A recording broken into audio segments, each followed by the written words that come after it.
घटनेचं देसाई साहेब म्हणतात त्याप्रमाणे बेजबाबदार विधान आज हिंदू समाजामध्ये, हिंदू देशामध्ये मात्र एकमेव हिंदू समाजाची कशी कत्तल चालवलेली आहे। बॉम्बस्फोटाच्या माध्यमातून असो, या गेल्या 1 वर्षामध्ये 64 बॉम्बस्फोट झालेले आहेत आणि आसामच्या अधिक 13 सगळ्या मुस्लिम संघटना सापडलेल्या आहेत आणि एका बॉम्बस्फोटामागे हिंदुत्ववादी संघटनेचा हात असल्याचा कुठचा आरोप होत असेल तर ते अजून सिद्ध झालेला नाहीये। उद्या असं पण होईल की राजकीय चाल होती 6 महिन्यापुढच्या निवडणुकीवर लक्ष ठेवून केलेली।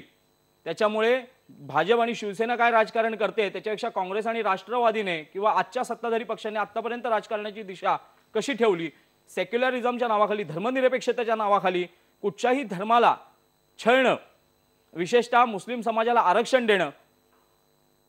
आज मागेच एक माहितीच्या अधिकाराखाली कोणीतरी अहवाल मागवला, महाराष्ट्रातल्या सर्व मुस्लिम मशिदींवरचे भोंगे बेकायदेशीर आहेत। महाराष्ट्रामध्ये अनेक ठिकाणी रस्त्यावर नमाज पडली जाते, उघड रस्त्यावर नमाज पडली जाते। तेव्हा हे आज जे कायद्याचे रक्षक म्हणून स्वतःला पुढे आणतायत तेव्हा ते कुठे लपतात का? त्यांची धर्मनिरपेक्षता फक्त हिंदूंच्या अधिकारांवर गदा मला सांगा, या